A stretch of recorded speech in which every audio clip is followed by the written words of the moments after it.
How well do we rate the new coaches of some of the Tier 1 nations based on their small sample size of performances? After the World Cup, Wallabies, France, Ireland, Italy, New Zealand, Wales all got new coaches. They've all played some games. Not that many, to be honest. And I will put it right out there now that you don't judge a coach based on their first 4, 5, or 6 games, especially when you're this far out from Rugby World Cup, which is for the most part the target of these coaches. That's what they build for. But let's have a look at their initial record. I mainly thought about this because there's been a fair bit of talk here in New Zealand about Ian Foster and his winning percentage as All Black coach, which is at the moment less than stellar. But anyway, start with the Wallabies. They appointed Dave Rennie after his coaching career with the Chiefs and over in Scotland. He's had 4 games, and admittedly all 4 of them against the All Blacks, which is not an easy task.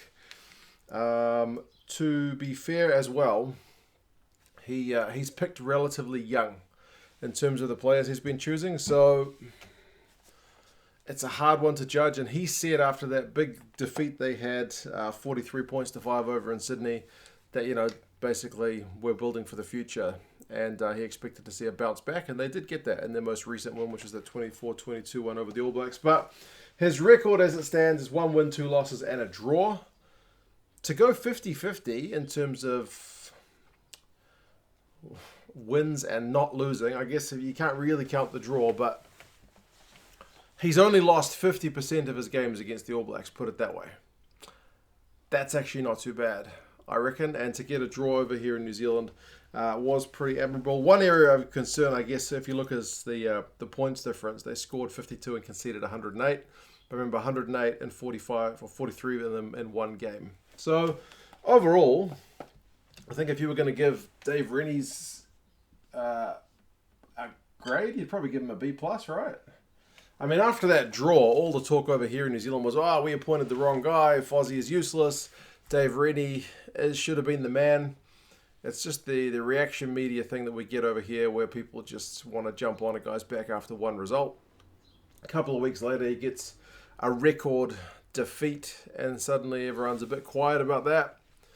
And then it's maybe stirred up a little bit with that recent win. But yeah, I think decent. The only thing that I would guess would stop him from an A, because honestly, I know it's a losing record. It's 25%. How can you give him a B+? Hard opposition, young side in maybe a bad place after the World Cup. Bouncing back seems to be not too bad so far. Young guys are prone to a big loss every now and again. When they start to go down, they really went down. Next, Fabian Galtier over in France. Now, his record is pretty bloody good. 6 games, 5 wins and a loss. Now, that one loss, I think, is particularly disappointing because essentially it cost France the Six Nations against Scotland. But Scotland, not having a new coach and not on the board, are a team seemingly at the moment on there anyway to be tracking pretty well. 83% winning ratio. Points difference 176 for, 138 against, so that averages like 29-23. Not a huge points difference. Six Nations games are generally pretty tight. And of all the teams who played Italy, their result was actually one of the closer ones, so they didn't exactly pile on the points against Italy. But overall, I think you'd have to say Galtier's reign, you'd give him an A. If he won the Six Nations, you'd give him an A+. Top stuff. A lot of people over here will give that credit to Sean Edwards, obviously. But it's a team effort, and he's the man in charge. So we'll give it to him, man. So far, so good. Look out 2023 World Cup at this rate. Relatively young players as well, like the Aussies.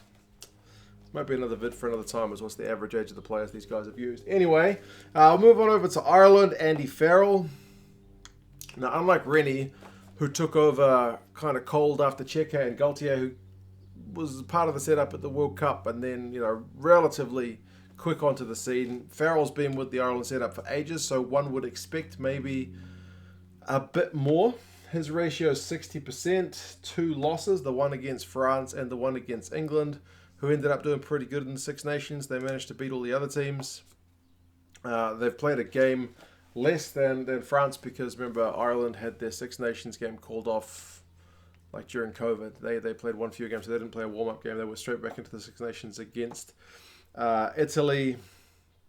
Their record is 132 points for, 102 against, so 26.4 and 20 against. But remember, average one big win against Italy there as well. They conceded a few points against Italy, but yeah.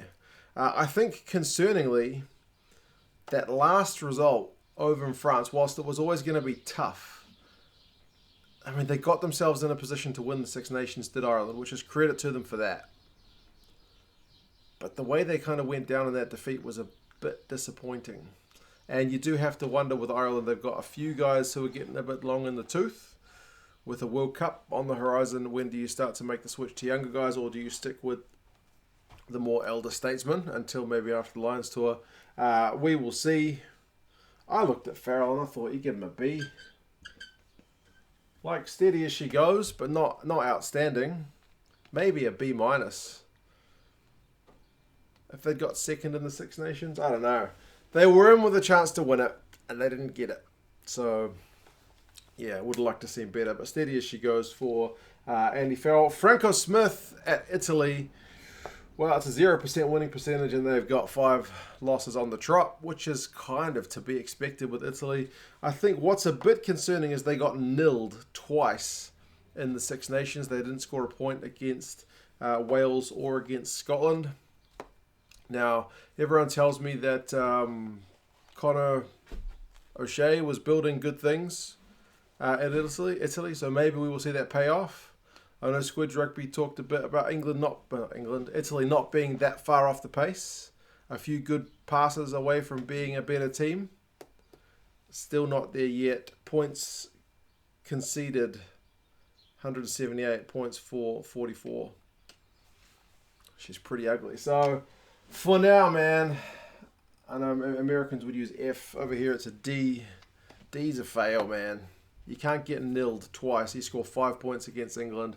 I think they got 17 against Ireland, and 35-22 against France is maybe the highlight. I know it's a tough job, Italy, but yeah, anyway. We'll see how we go. Ian Foster in New Zealand, 2 wins. A loss and a draw, 50% win ratio. That's not good enough for the All Blacks job, man. The All Blacks fans expect pretty much 100%. And he's kind of damned if he does and damned if he doesn't, because when he picks people who aren't that popular, I know it's not a popularity contest and who gives a stuff what the fans think from a coach's point of view. He made some changes which I think a lot of pundits and fans alike had been calling for at the weekend, and the All Blacks got beaten. So if he picks his own team and wins, there's not much credit given his way. It's to the players. And then when he picks players which are maybe, as I said, pundits have been calling for yonks, and they don't get the job done, it's a wee bit his fault. But anyway, the pressure continues on him. 50% win ratio is the one I've been talking about. That's why people are giving him a bit of stick. But again, you reverse that Dave Rennie for and against. It's 108 points for, 52 against. I think it's that draw in Wellington, which is kind of the bad look for the All Blacks. But the All Blacks are known to sometimes get the season off to a bad start. I'll give him a C+, man. He's kind of, that's maybe a bit generous. He's secured the Bledisloe. It's like minimum effort to a pass. If he goes, 4 on the trot, obviously he's an A student. But still work in progress. I still will back the man. Still back the man. It's 4 games. But, yeah, work to be done. Improvement needed. And lastly, you got Wayne Pivac at Wales. And of all these ones, maybe that one is the most disappointing. Like all these guys, you look at the setup they inherited. Like Rennie kind of had a bit of pressure off after following up Checker. Checker was had negative association with him when he was showing the door and he walked. Likewise, France didn't exactly set the world on fire under Brunel. Schmidt, in 2008, if Farrell had been succeeding him then, try to walk into those shoes. But maybe after the World Cup, expectations a bit lower, so pressure a bit lower. Italy, like you say, it's kind of work in progress still, no matter what. And Hansen not winning the World Cup maybe lowers the bar a bit for Fozzie, but the fact that Scott Robertson's such a successful coach adds a bit of pressure to him. But anyway, for Wales, after so many years of Gatland, and I think Gatland's first stint with Wales was pretty much flawless, wasn't it? Whoa, that's some thunder. That's Gatland. That's Gatland. Saying, yes, damn, he was flawless. Not so much for Wayne Pivac, 17% win ratio, which is 1 from 6. And that's against Italy. It was a big win. They smashed Italy. But yeah, lowlights, man. They lost to Scotland for the first time in many years and just don't look the same team. They look markedly off the pace, which is very, very disconcerting. You look at the overall points, though, like points 440 against 136, that's fine, but they scored like 40-odd points against Italy. I think if you take Italy out the equation, the average score would have been like 19.64 and 27.2 against, which is bad. Pretty bad. A fair few lowlights for Wayne Pivac. So for him, so far, you give him a D. Give my marker a D because it's running out of ink as well. But I know maybe Wales fans, a bit like Kiwi fans, a few people call him for his head. I haven't seen much for the other guys in terms of too much negative. Like people have been calling for Fozzie's head since before he even had a game played. But Pivac's record, I think, is so far the most concerning. I still back all these coaches to get it right. Not all of them will. Some of them will fail. That's just the way it is. But you still back the guys to do the job. Give them time. Get the players they want in. Get the systems they want established. Get the coaching staff in. And hopefully it pays dividends in the long run. It is a longer term thing. But yeah, certainly France, I think, are looking the best of the bunch. What do you guys reckon? Best and the worst of this lot so far.